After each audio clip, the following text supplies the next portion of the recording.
What subject is this? This is English.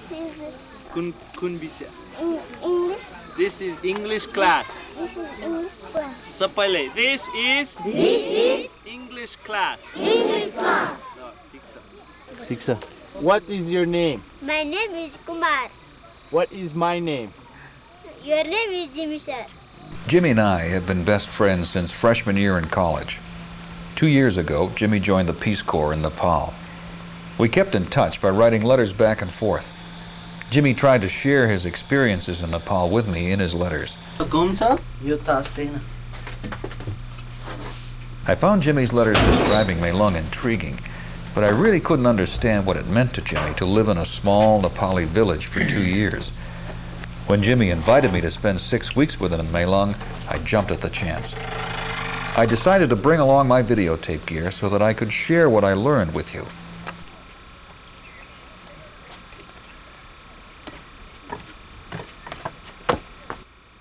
Nepal sits between India's fertile lowlands, called the Terai, and China's barren Tibetan plateau.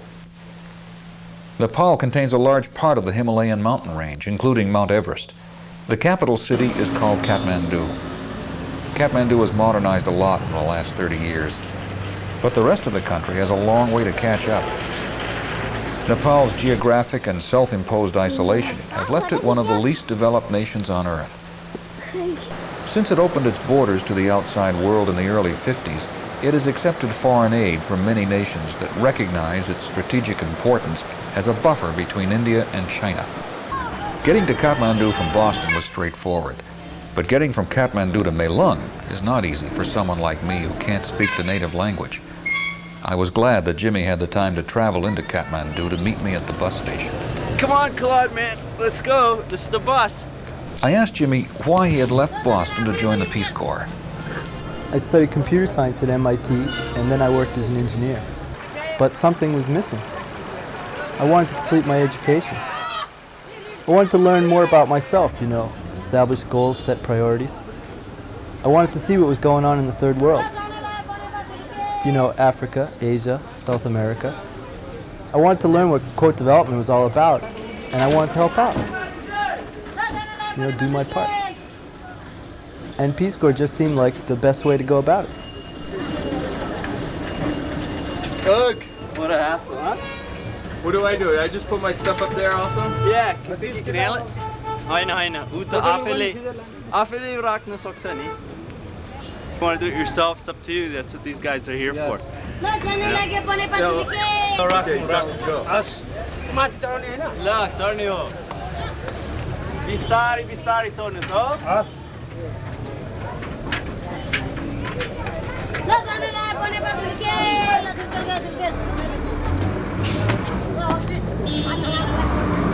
Ugh. You're gonna die here. Hey, we got these seats, these two right behind the driver, okay?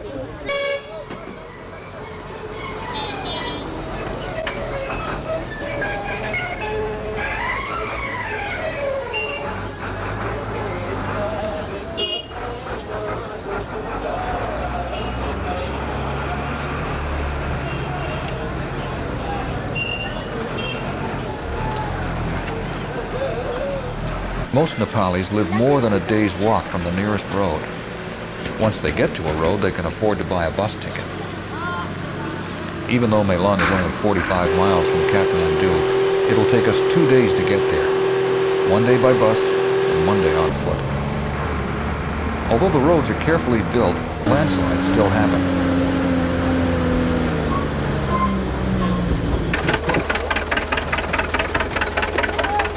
Not such a big one. They just fell today. They'll have it done a little while. We might have to wait though. It's kind of funny because the rain stopped a week or two ago.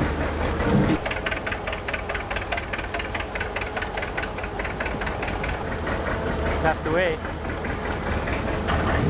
Patience. Now the Chinese built this road. This is one of the better roads in Nepal right here. This road goes to Lhasa, to Tibet. Tibetan capital. Keep going, you come right to Beijing. They don't want you to sort of just fill in a role as another teacher in the school. What they want you to do is bring sort of media into the curriculum. They want you to show teaching techniques besides just standing up and lecturing in front of the class. And that's the idea behind the Peace Corps education program. Okay, this is Melung. The Chinese road goes that way, north, up to the border. We go this way, west, east, into the mountain. Whoa! Hang on.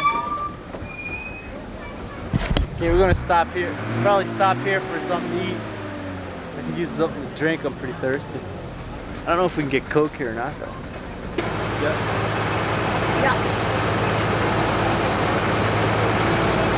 Ready? I'm really thirsty. Here, want some?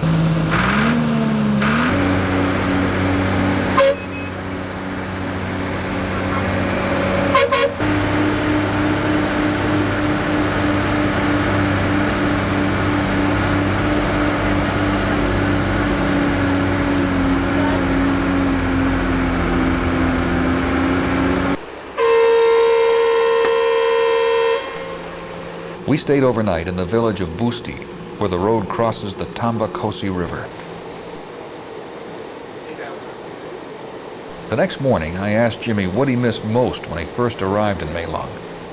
He answered me as we started the 6-hour walk down the Kosi to Melung. I need friends. A big part of when I was in the village, I was trying to make friends. I'm trying to get into the culture, trying to sort of, not imitate Nepali culture, but sort of try and, you know, relate to people. That's my, I need to relate to people. Melung functions pretty well. I mean, it's got a decent local government, things get done, there's a lot of development going on there. And it wasn't clear to me for a long time whether I wanted to tamper with that at all. Because I thought it would sort of spoil or jeopardize my position in the village as just another teacher. Which is what it sort of come to pass within the limitations of my whiteness and my strangeness, whatever, all those aspects. But as time went on, I started feeling like I wanted to have more impact because I was going to leave. So I started getting into these projects. Melung's inhabitants live on the land they cultivate and are evenly spread out over 10 square miles on a ridge that rises 4,000 feet above the Kosi River. Everyone is a farmer, including the Pradhan Panch, Melung's mayor. One of the first high schools in Nepal was established here 30 years ago. Melung's fertile soil has made this community of 10,000 one of the wealthiest in Nepal. Halfway up the ridge, we stop to rest. So from here, when it's clear, you can see from Tibet, because you can see past the main Himalaya range is a space.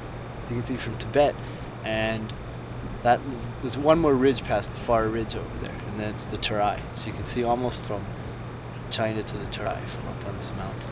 Up higher, you have to be a little bit higher. As we continued up the ridge, Jimi told me of his first trip to Melung. Came out to Melung by myself. People asked me who I was, where I was going, and I told them I was going to Melung, that I was a Peace Corps volunteer, and they introduced me to one boy who was coming to Melung that day, and he took me here. But he went by this high trail, which you can see here. It was much harder. I was carrying a very heavy pack, and he had nothing. It's much harder than the low trail, which we came on this time. I sort of stayed in this police post because there wasn't any place to stay, and no one wanted to feed me, no one had a place to stay. I was feeling like, wow, like really insecure. And then the Pradhan Panch and a bunch of people walked up the hill like the second day, and then I went and stayed at Pradhan Panch's house for a few days and worked on finding myself a place to live. I wanted to live alone but eat with a family. And one day we were walking by the health post, which is on the way between the bazaar and the Pradhan Panch's house, and I met Kumar. He was sort of directing the building of the health post at that time. It wasn't finished. There was no roof. And and he said, well, you can stay here. We're going to have this finished, in 2 weeks. And I was like, thinking, well, gee, I said, yeah, okay, great. This is a nice place, nice room. But I was wondering about whether it ever being finished. And actually, when I moved into my room, only that part of the roof was finished. There were parts that weren't finished. Now, Jimi, who are your best friends here in Melung? Your friends develop where you are, right? So they would be Tapa, Kumar, and the teachers, being those are the places I've spent most of my time. in Melung. At Tapa's house eating, at the health post living, and at school teaching. We're here. Great. The rainy season ends in the middle of October, and during its last downpour, Jimmy and I talked about life in Nepal in his room at the health post.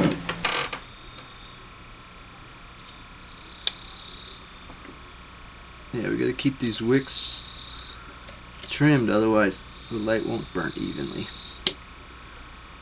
And we won't get very bright light.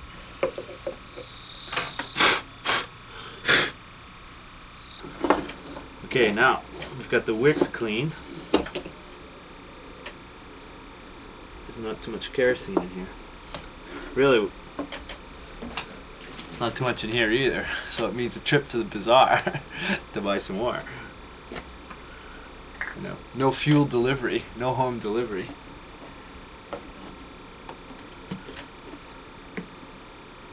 Can't just call up the oil man and have him fill the tank.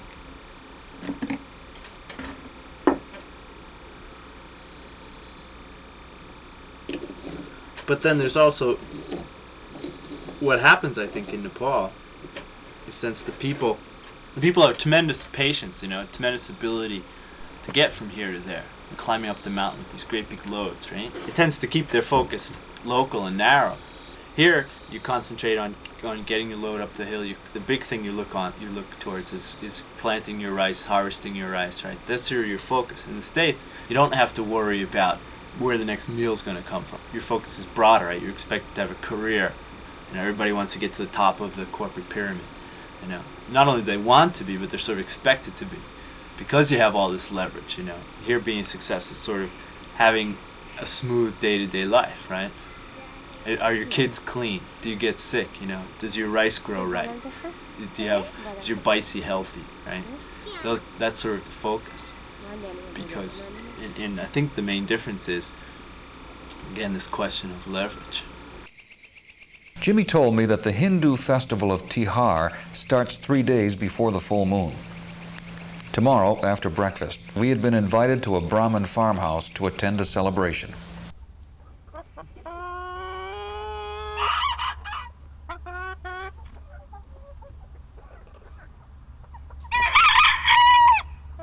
Every morning, Tapa sends his oldest son to wake Jimmy up before breakfast. Tapa's farm is 100 yards below the health post.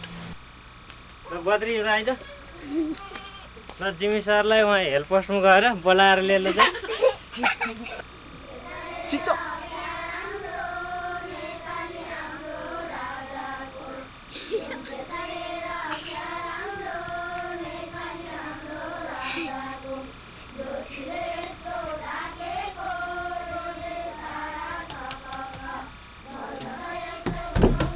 Yes, sir.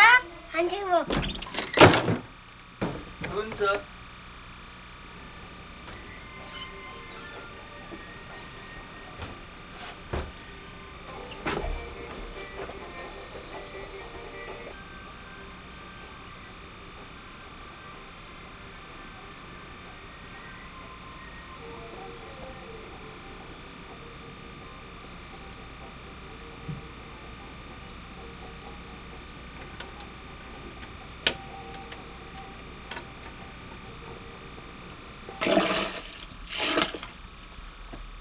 What I'm doing is cleaning the charpy, or as I say in English, the latrine. Now, that might seem like a hassle, but really, I'm pretty lucky just to have a charpy. This is the only one in the village. This was built with Swiss assistance to go along with the health post. One of the projects I'm working on at the school is to build a UNICEF-funded charpy similar to this one. The morning chores include a trip to the water tap, or Dara. The Dara was constructed by Tapa with Swiss funds and supervision. Plastic pipe brings spring water to a convenient location just above the health post. Tapa used surplus materials to tap into this Dara to provide running water in his farmyard, so that his wife doesn't have to walk up to this Dara every morning for water.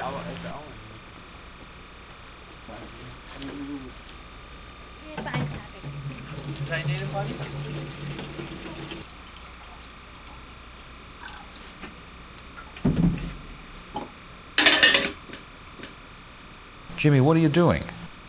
Boiling some water. Because we have to purify the water around here. Because there's a sanitation problem. Without any outhouses or latrines in Melung, people must defecate in the fields. The human feces that accumulates in the fields harbors all forms of human intestinal parasites. When rain washes the fields clean, the parasites find their way into the water supply. Well, why doesn't everybody just boil their water? But, you know, if they used firewood for that, it would use up a tremendous amount of trees. And as you can see, there aren't that many trees. And there's pressure on the forests already. They use so much firewood just for cooking meals. Since Nepalis don't have the means to purify their drinking water, many infants die from dehydration caused by intestinal infection. Parents in Melung can take their sick children to the health post, where a paramedic will administer drug treatment. Kumar was born and raised in Melung. He studied medicine in Kathmandu, and now he lives upstairs at the health post in the room next to Jimmy's. Oh, Kumar! Ramro huncha? ल त्यहाँ अब doctor जस्तो देखिन्छ यो डक्टरको चिनो हो ल कस्तो छ ल ल मेरो कस्तो छ खै ल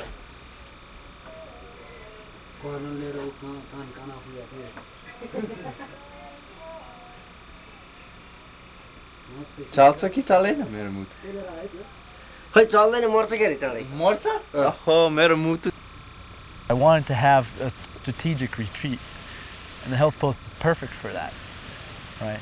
Because I can just retreat into my room. And I need that less now, let's say, than I did then. But when I first came here, I felt it was really important for me. But at the same time, I wanted to have an in with the village. If I lived by myself and ate by myself, well, when am I going to relate to Nepalis, right? You know, how am I going to fit into the village? I'll be lonely. So I wanted to have a family that I could eat with, talk to, practice my Nepali with, you know, and see the Nepali life. I thought that was really important, that I eat with the family. Sure did. Namaste.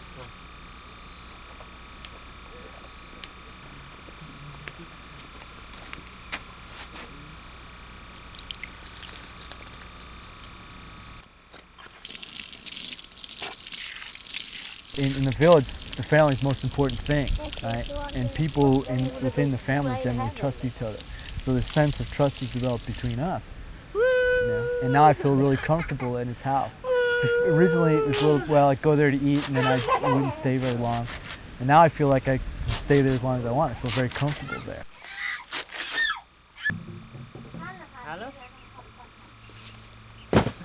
Good?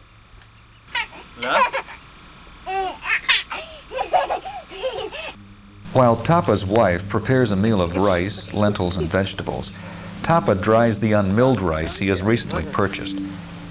Like most people in Melung, Tapa owns just enough land to feed his own family. In order to feed Jimmy, Tapa buys rice from a wealthy farmer. Jimmy pays Tapa 60 cents a day for the rice. People eat 2 identical meals a day, one in the morning and one in the evening.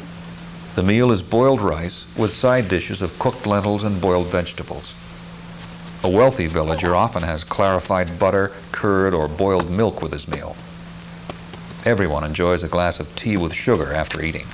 Goats and chickens are raised for their meat. Rice and lentils together provide a balanced protein source, so meat is not a necessary part of the diet. Goats and chickens are slaughtered only on special occasions. Tapa's wife cooks over an open fire in a corner of their mud and stone house. The open fire helps to warm the house during the cool fall and winter months.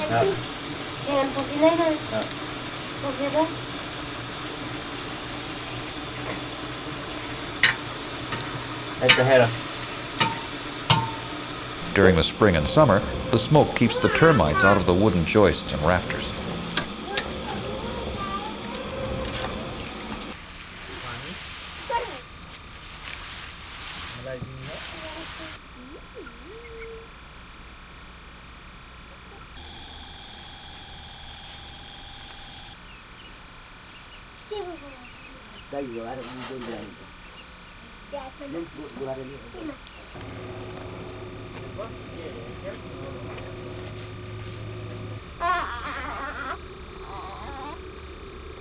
Tapa's wife nurses her newborn son while we eat. The dot on the middle of the forehead is a daily Hindu ritual called Tika. It symbolizes the presence of the divine.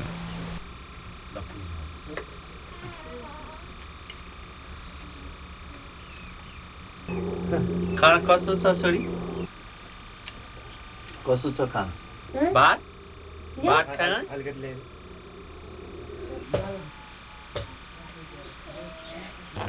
right तरकारी साग साग साग ठीक ठाक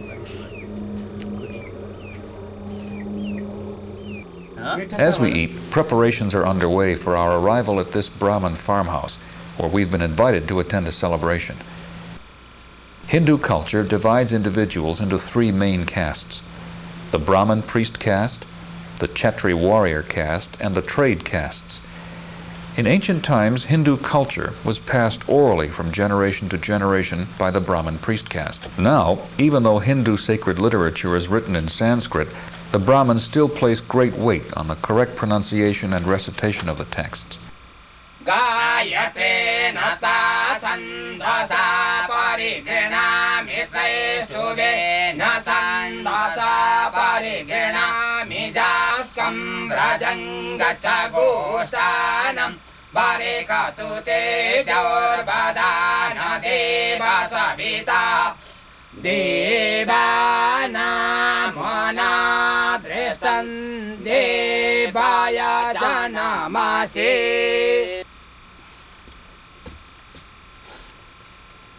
It takes over a quarter of an hour to recite only a few pages of this text.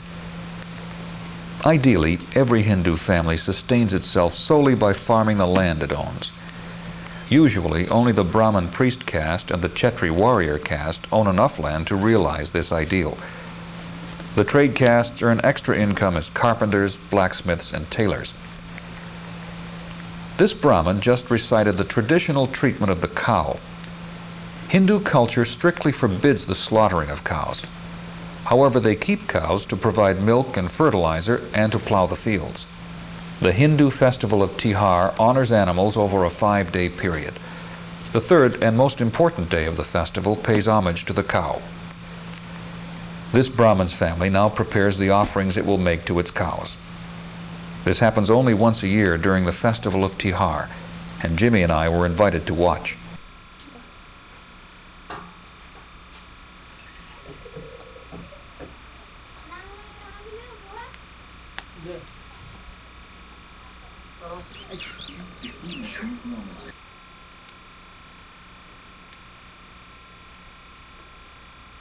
We agreed to come at 9 o'clock. Namaste. Namaste. So this is Krishna Muni. He's like a teacher at school, but he teaches the lower classes. But he can teach sort of all subjects. He's got a lot of respect because he's a very serious Brahmin. No. Pizza?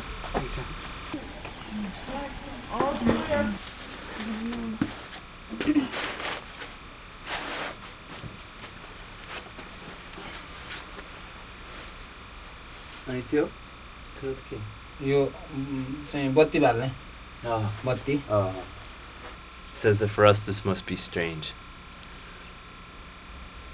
Here we have the rice, and this is sort of the central puja bowl. And you'll take the rice out of here and throw it all around. And then here's a little wick and some cooking oil. Light this little candle here.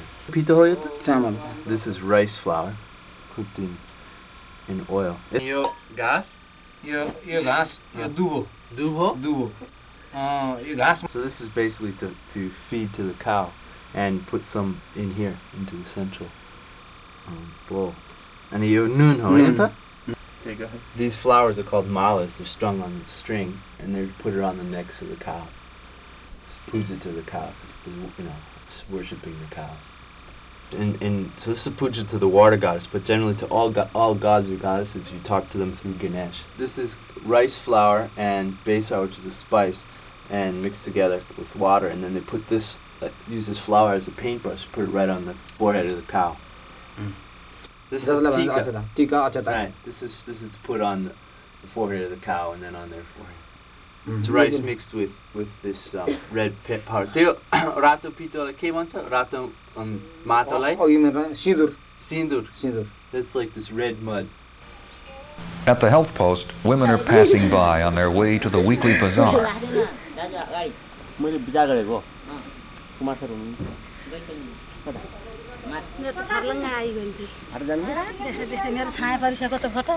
Jimmy prepares to go up the ridge to school. Classes will start at 10 o'clock.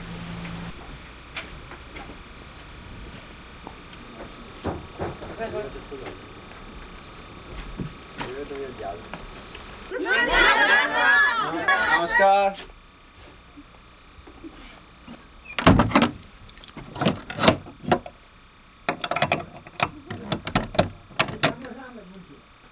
Steady. Most of the high school students and teachers live below the health post. They often walk up to school together. The teachers are natives of Melung and receive their university education in Kathmandu.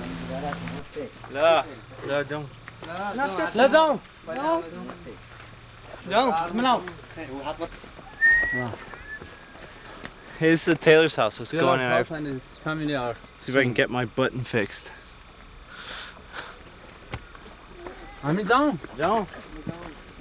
Qui est en?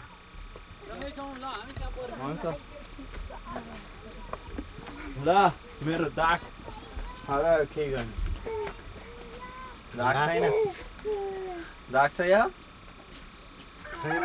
छैन म त लिएर आउँछु त्यसो दिउँसो हुन्छ ल. So this guy's Demai cast, another trade cast. They play this traditional music at wedding processions and funerals and things. They're gonna show us some horns.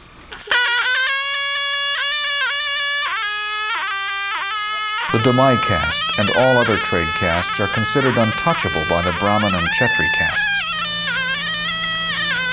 The trumpet is played without stopping to breathe, by using a mouthful of air while breathing in through the nose.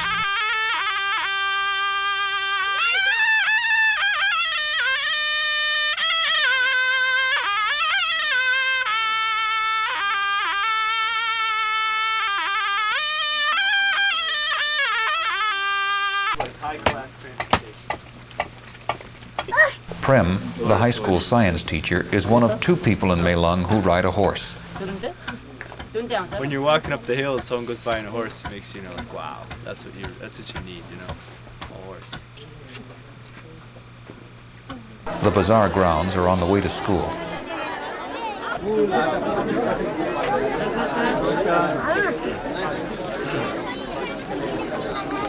Many of the vegetables that Tapa's wife serves with her rice are available at the bazaar. Sag, radishes, potatoes,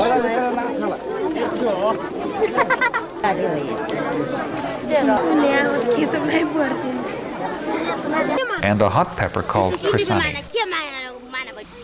The school is right next to the bazaar.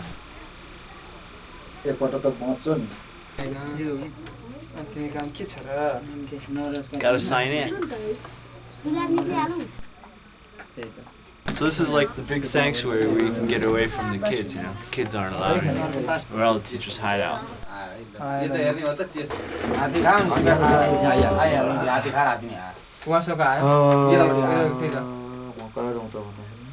Position कालाको राम्रो छैन.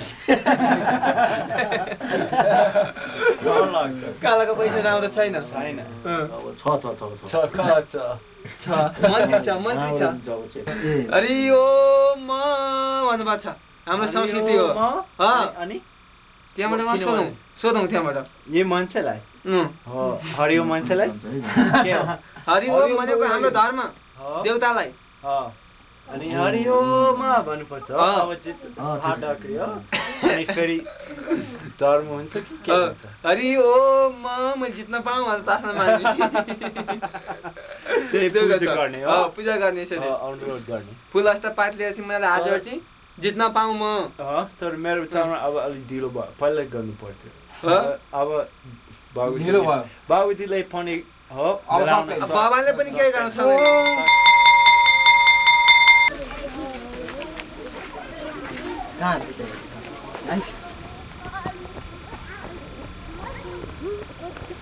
The national anthem starts the school day.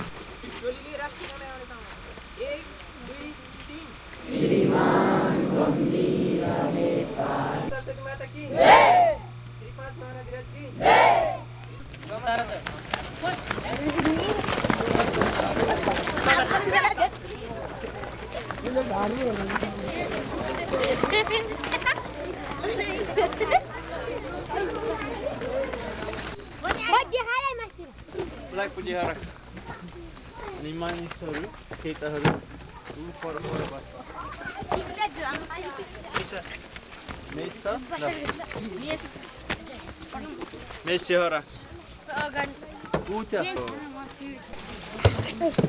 Tribulations of teaching in the third one.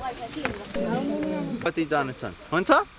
How many brothers? How many brothers And sisters? and sisters Do you have? do you have? Huh? Ek choti par. I have 2 brothers and 3 sisters. I have 2 brothers and 5 sisters. 5 sisters.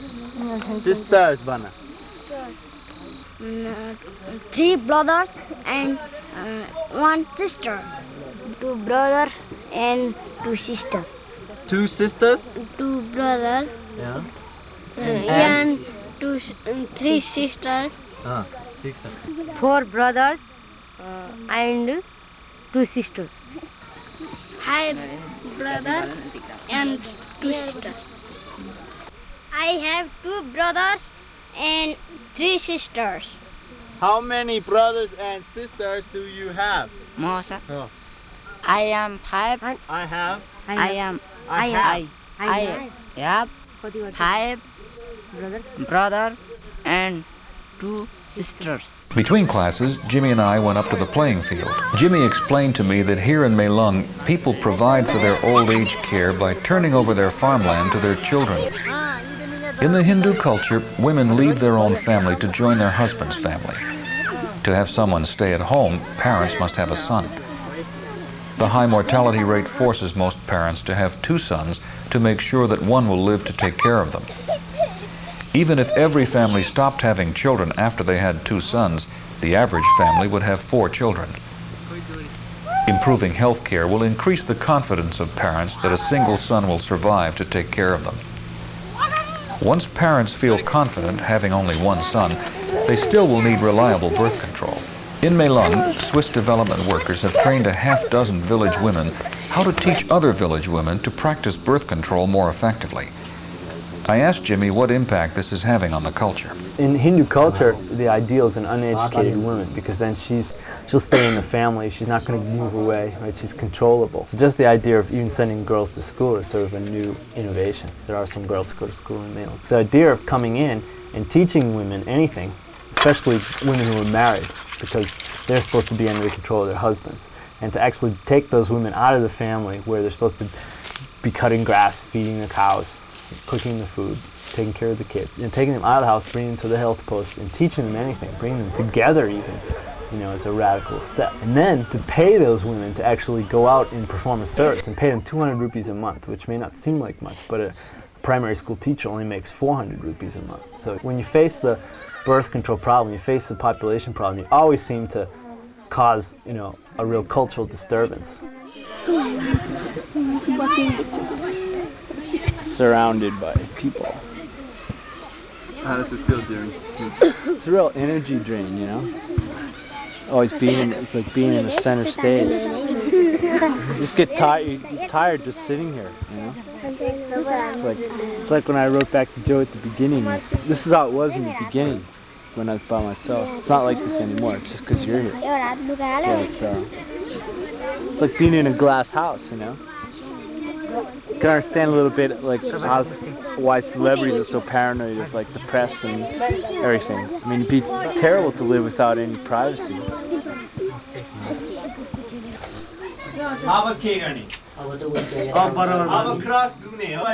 यो त बिना लेख अब यो 1 लाई के गर्ने बराबर 1 minus हो 2 बाट price बनाउनु पर्थ्यो हैन अनि कुन संख्यालाई गुणे 11 1 into 11 बराबर कति 11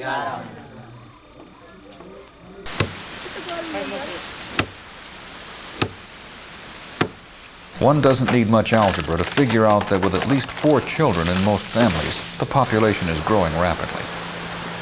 Tapa feels the population pressure directly.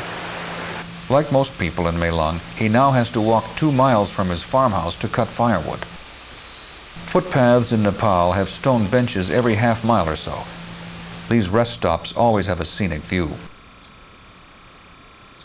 A pair of male and female peepal trees shade the bench.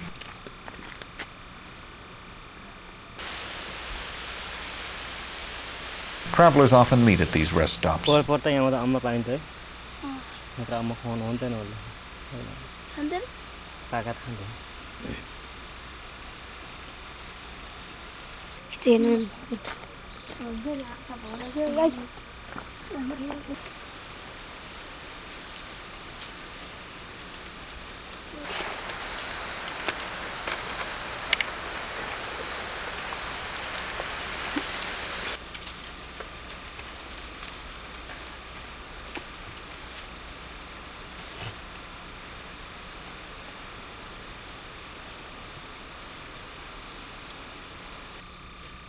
Fodder for goats, cows, and water buffalo is also harder to find. Women usually travel in small groups to cut and gather grass for their livestock.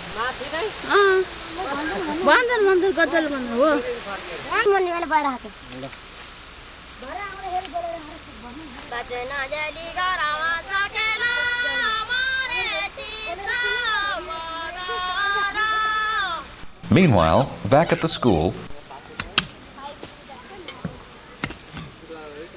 this is the start of the UNICEF Charpy I've been trying to build for the last 6 months.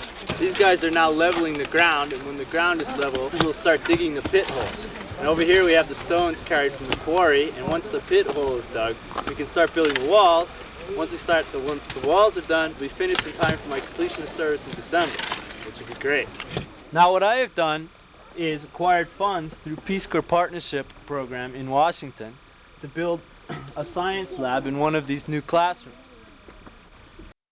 Specifically this one. With the money we have bought teaching aids, furniture, glassware, chemicals, just the basic things you need in a science laboratory. when Jimmy first started teaching science in Melung, he had to prepare his lessons at home and improvise experimental setups in a regular classroom. हामी के पकाउँदैछौँ सर्वप्रथम के पितो अनि यो पितोले हामीलाई के काम गर्छ रोगबाट बचाउनलाई अनि के को रोग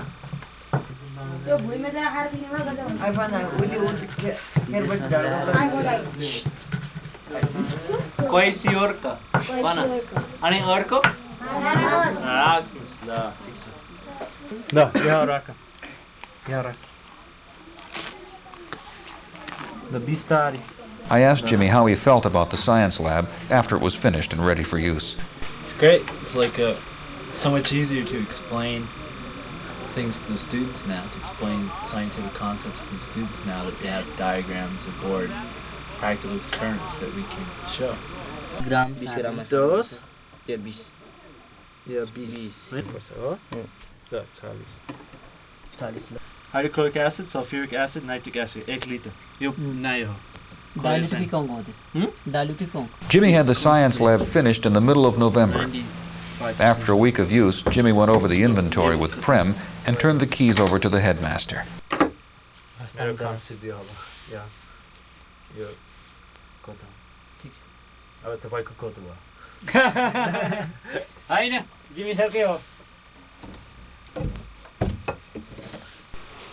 ल मैले 3 भन्छु अनि सुरु गरे सबैले एकैसाथ ल त्यो त आउँछ होला तिमीलाई हैन ल 1 2 3 Krishna Muni teaches Sanskrit for the same reasons that Latin is taught in our schools. In the 1600s, European scholars who first studied Sanskrit were struck by its similarity to Greek and Latin. They theorized that in ancient times, a single nomadic tribe migrated to various parts of Europe and Asia, spreading their language. In India, this language became known as Sanskrit. When the people of northern India migrated to Nepal, they brought with them their languages based on Sanskrit. These people make up 80% of Nepal's population. Nepali, the official national language, is a derivative of Sanskrit. The other 20% of the population is of Tibetan origin. During one of Jimi's free periods, I asked him how these two groups of different origin accommodated each other here in Nepal. Jimi pointed out that those of Tibetan origin generally practice Buddhism and live at altitudes greater than 5,000 feet. In Melung, the school and bazaar at a mile in altitude separate the two cultures. The Hindus, because they live in the lower, more easily irrigated areas, cultivate rice as their staple grain. They mill the rice by hand.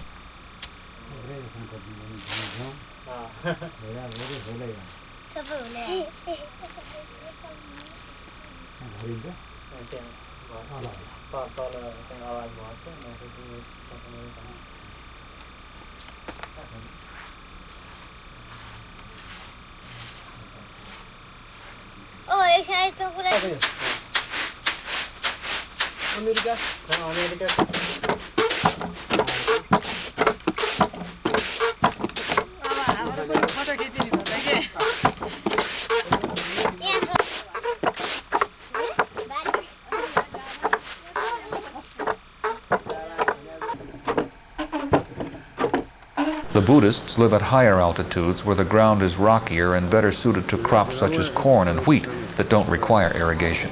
The village of Chop, located in central Nepal at an altitude of 8,000 feet, sits below this Buddhist monastery.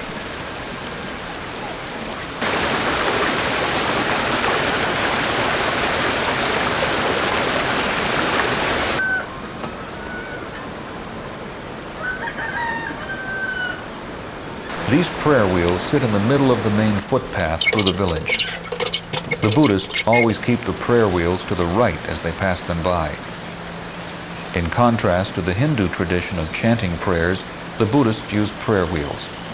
Spinning the prayer wheel is a way of saying the prayer written on the wheel.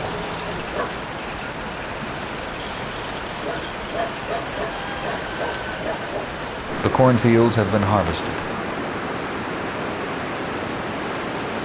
The corn husks are drying in the sun, and the cobs are put away to dry.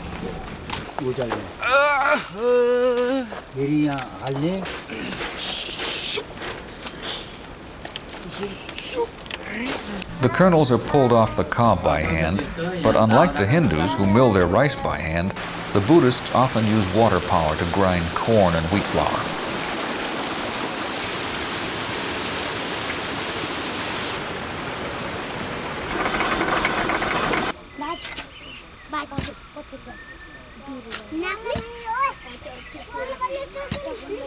With only a few days left in Melung, Jimi's largest concern is to finish as much of the latrine construction as possible before leaving. Jimi asked Tapa to help him build the steel-reinforced concrete squatting slabs. And when I'm in the village, I need Tapa to compliment me. You know, my right-hand man in the village. He's my extension. So if he's not around, I'm not nearly as sort of functional as I am when he is around. So even though between Tapa and I there's a big difference in economic levels, there's still a really good synergy between us. Although Tapa and Jimi were able to manage pouring the slab themselves, Jimi had to wait until he could get the help of all the teachers to move the quarter-ton finished product.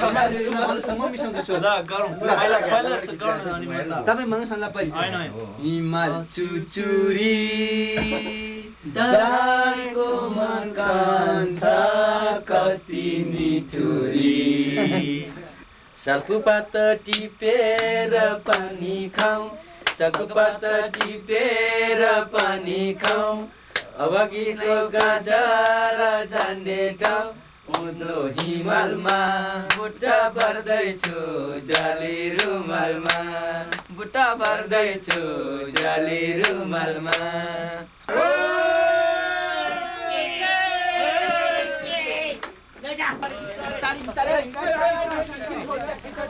यो त छोडिसक्यो यो त पट्टि बर्बाद कुरा गरे बिस्तार लानु पर्छ ल ल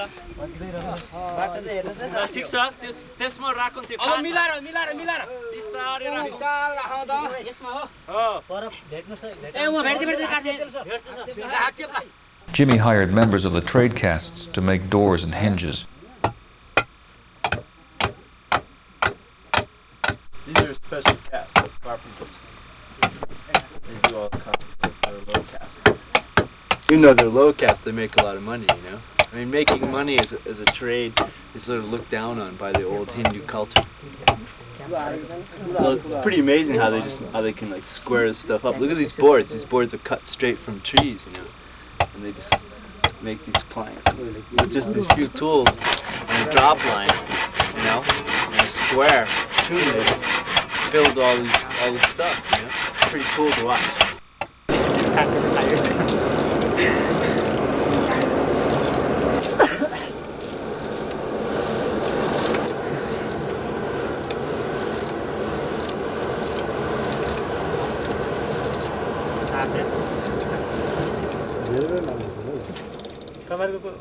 हाम्रो कुरा बुझ्नु बुझ्दैन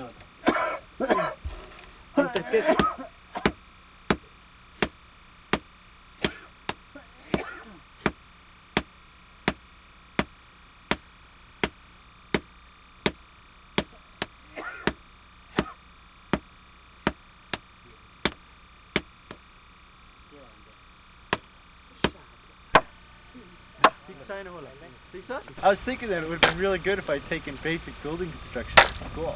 You know, I knew a lot more about how to go about this.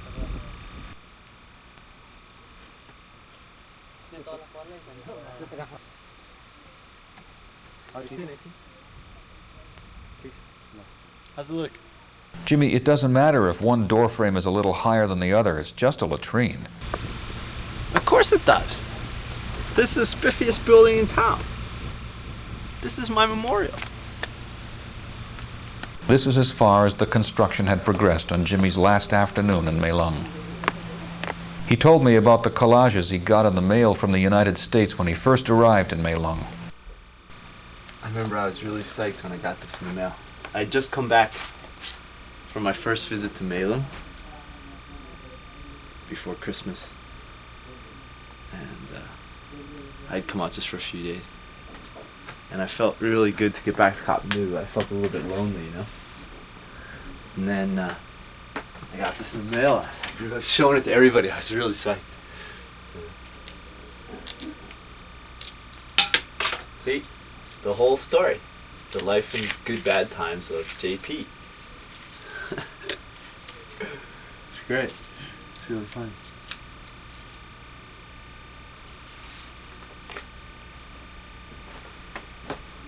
Kumar, Tapa, and Krishnamuni and some of the high school teachers chipped in to buy a goat. They planned an afternoon of festivities and a feast. A card game passed the time while they waited for Jimmy to pack up his room.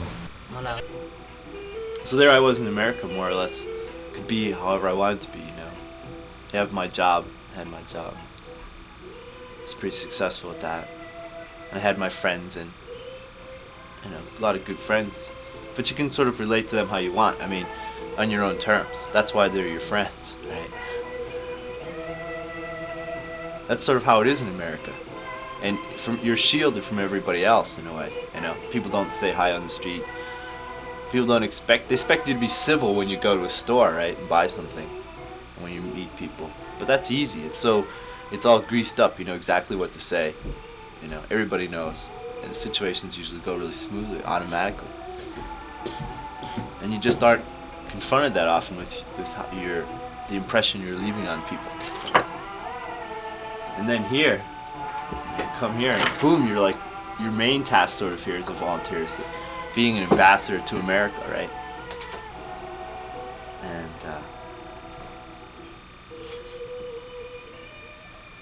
that's a big job, you know, a tough job, and it involves relating to everybody in the village. All of a sudden, you come into the village and It's not like you just make a few friends and then you have your job. It's like everybody in the whole village wants to relate to you. You know? And it's a real strain. Now you're going to die! Yes! And I tried it, and it was just like, I barely dented the thing, you know? I mean, it didn't even cry out, it hardly drew blood. So. And that was the one I did was half this big. This is a huge coat.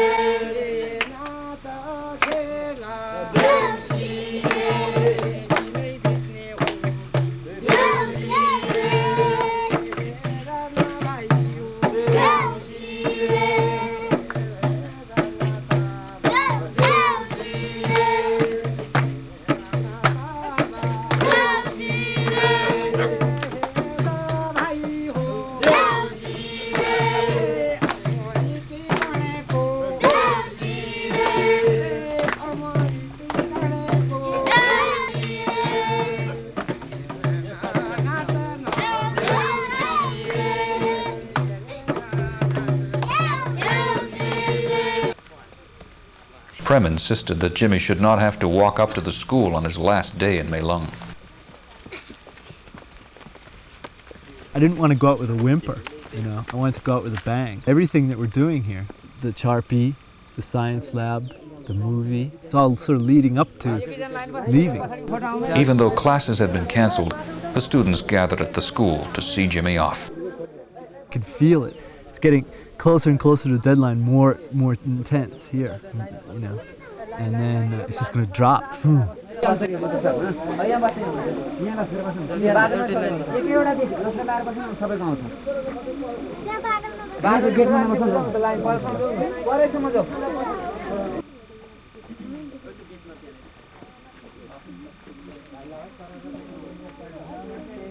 एकदम ताली सबैले पिट्ने है एकै साथ मिलाएर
उतापट्टिबाट अगाडिबाट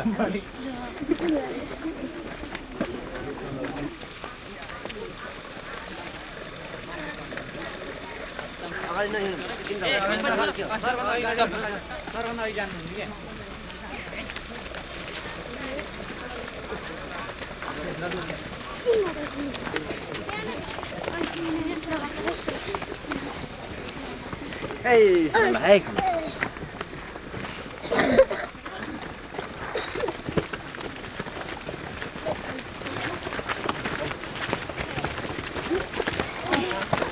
चिठीबाट सम्झिराख्ने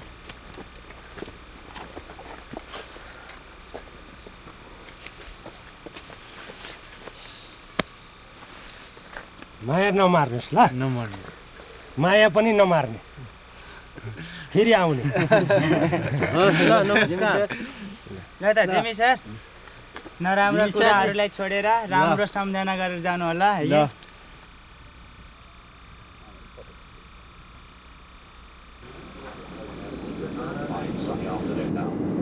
Temperature still 5 degrees Celsius, 40 degrees Fahrenheit. Feels like I just woke up from a dream. Have you guys ever heard of the Peace Corps? No. You don't know what that is? No. Have you ever heard of Nepal? No. Have you ever heard of India? Yeah. Have you heard of China? Yeah.